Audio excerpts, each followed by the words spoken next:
Europa se jasno, ljudski i civilizacijski opredijelila odmah na početku rata, te pomaže ukrajinskom narodu u borbi za slobodu.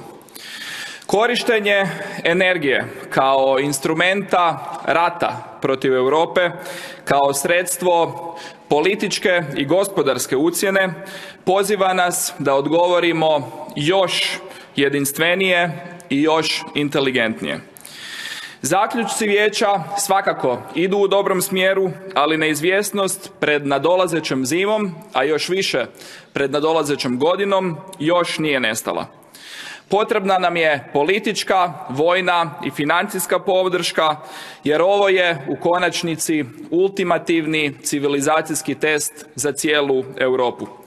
Trebat će nam još više solidarnosti, još više zajedništva i jedinstva u podršci ukrajinskom narodu, ali će nam trebati i mudrosti da izbjegnemo najgore teške posljedice i za europsko gospodarstvo i za europske građane.